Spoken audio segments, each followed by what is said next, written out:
What's up, y'all? It's your boy eBay Fight Predictions in the building. It's a little bit of a different video, but this is the breakdown for Dan Hooker versus Nasrat Haqparast. I'm in a bit of a rush. I would have done it a little more professionally, I guess, but I do gotta go get some stuff today. So I was like, might as well just go on the computer, record some stuff, and give my thoughts on this matchup. Now, obviously, I'm still not sure if this fight's gonna even happen, but Dana at the press conference assured us that it is gonna happen, and it's a great fight. I love the fight. Dan Hooker is, a giving man. He's given Nasrat and a lot of these other lightweights an opportunity to fight him, man. This is a big jump up for not only Nasrat or any other guy that would have took the fight that he was calling out. He was calling out Armin Sarukian.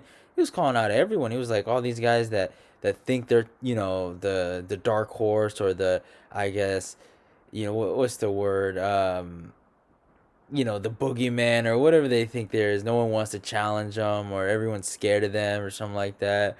And obviously, Nasrat isn't necessarily that guy, but he did call out Armin, and Armin just, in my humble opinion, pussied out, and he didn't want to fight. He didn't want that.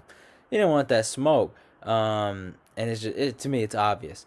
Nothing against Armin, but it's just, hey, it's just the truth. I know I'm gonna piss some people off with that one, but I mean, really, really big opportunity for Nasrat though, and Hooker, an opportunity for him to come back after he's on a two-fight skid, but really his last loss was probably the most devastating, not only to his career, but I mean, it hurt me. I'm a huge Hooker fan. I've been a fan of him for a minute. Since that, almost since that Ross Pearson fight. If we go look back at that, I've been a fan of him since that knee, and just the way he killed guys, man. He destroyed guys, man. Destroyed them. And then the Mark Dukesky victory was really, really cool to see. Choked him out. The Jim Miller knee was quick. Like, people forget about that fight a lot. And Jim Miller's like, he, obviously he didn't win his last, I think, last two, but he did beat Roosevelt Roberts. He beat Clay Guida. And he's a legit guy, and he almost beat Dustin Poirier, which is crazy to look back at. It's fucking hilarious. And then he knocked out Gilbert Burns, and look at how well Gilbert's doing. He had the loss to Edson Barboza, and that was such a beating. I'll never forget. I'll never forgive Edson for that. For that one, and Shane Burgos, I just, I have, a little bit of, I don't hate Edson's a good dude, man, but I have a little bit of resentment towards him because of those fights. And that was probably one of the biggest reasons why I picked Yuga Chikadze, because I was just like, dude, this dude just murdered Hooker, man. It was such a, I can't watch the fight again. I've watched it maybe twice. I've watched it live the first time, and then I think I rewatched it for,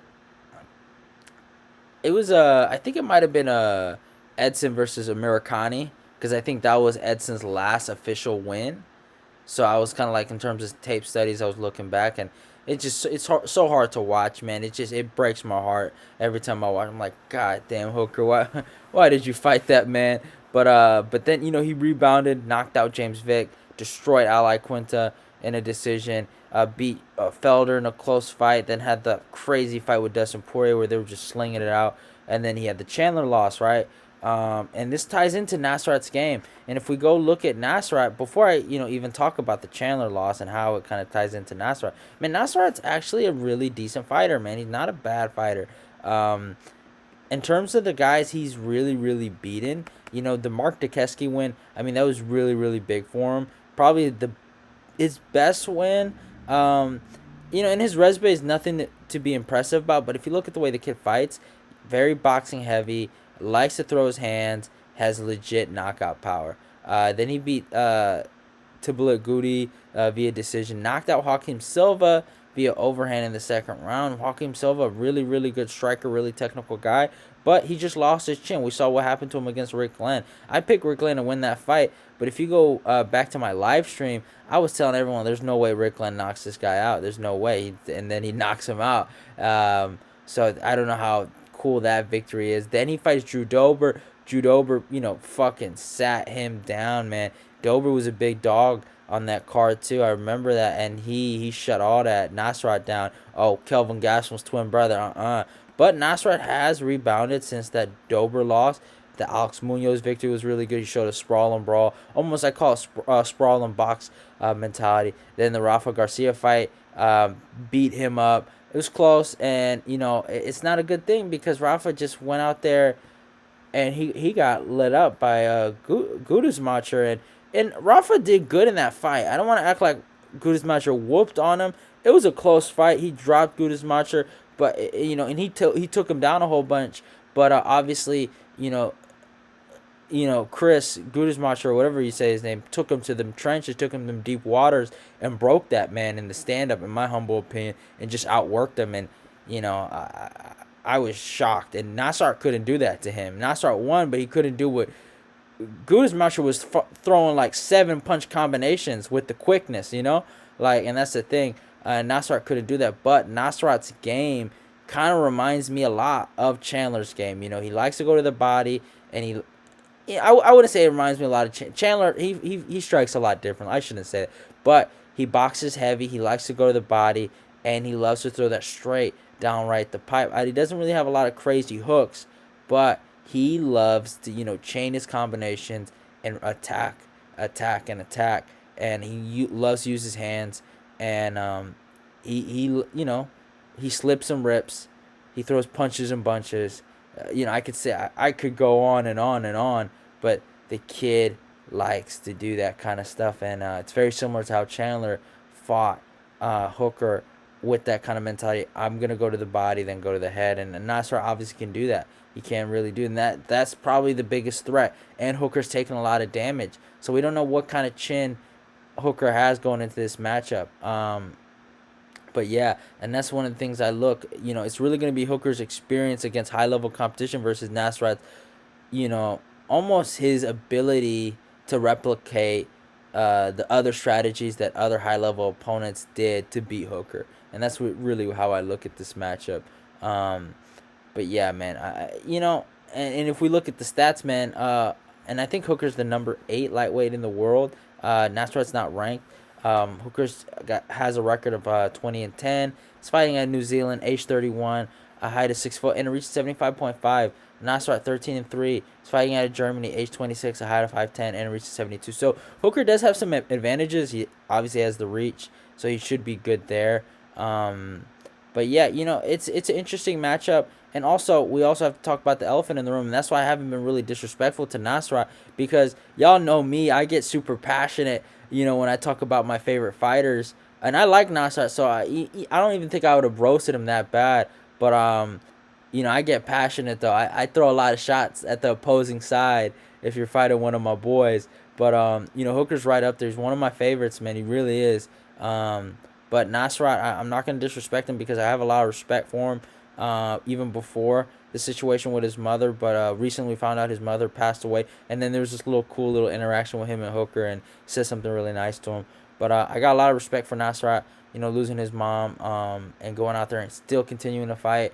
I got a lot of respect for that. Obviously, this is how he makes some money, so he has to get that check, and some people are like, well, he's just making money, but I mean, it is notable, and not notable, it's noble that he is going out there, and I truly believe he's gonna go out there and fight for his mom, and give it his all, and I think he will give Hooker hell.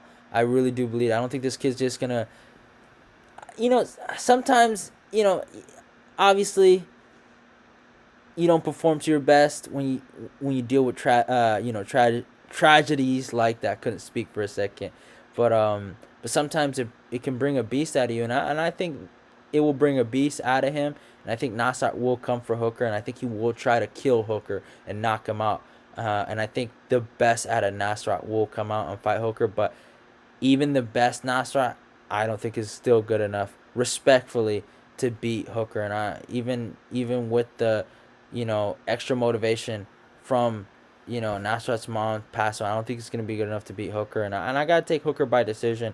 I think his experience, his jab, and his length should win him this fight. I think he might drop him a few times, but I don't know, man. Just Hooker coming off that knockout loss. I know a lot of people are picking Hooker by KO, and that is possible, but I also do think I think Hooker might let him survive. I think it might be kind of similar to the Ally Quinta fight. So you never know. But Al did go for takedown, so you never know. Maybe Hooker does get a finish, and I could be tripping, but Hooker's a finisher too. He's a knockout artist. So, but I gotta take Hooker by decision. Just with him coming off that knockout victory, I don't know what his confidence is gonna be like, and but it is what it is. Hopefully he gets the W. And all respect to Nasrat, and hopefully the fight happens. And respect to both men for getting in there and giving us a great fight. So love y'all and goodbye. Hope you guys enjoyed the video. I'm taking Hooker by decision, and yeah, love y'all. And goodbye. Oh yeah, don't forget to follow me on my Instagram and my Twitter. I always forget to bring that up. Subscribe. Go click the notification button. Like, comment, share the video. Let's get this eBay Fight Prediction Nation growing. Love y'all and goodbye. So I need to apologize to Henry Cejudo because I think I took it too far. I took it too far with Henry Cejudo. So Cejudo put up a picture of him with Paula Costa, and then there was 4 koalas, and he had photoshopped, like, at the CKB boys, like me, Kai, Volkanovski, and Israel on, like, the faces of the koalas. And he said, nothing to see here, just 2 champs, 3 belts, and 4 harmless koalas. And I said, I see Lord Farquhar and Ricky Martin about to drop the hottest mixtape of 2020. Everyone laughed, lots of likes. Then he commented back to me, he said, Dan Hangman, how much gold have you got? And then I think I took it too far with my response to this because he deleted my comment like very quickly. So I need to apologize. I said, you should melt down all of your gold and try to buy your girlfriend back after she left your little ass, hombre. That's what I come. So putting my hands up, Henry Cejudo, I apologize. I took it too far. I didn't know. I thought we were having a bit of banter. I may have taken it too far. That one went a little bit over your head, so you missed that. You missed that one, but it's all right. You got the short end of the stick, bud. So I apologize, brother. That's a good way to wrap up the show.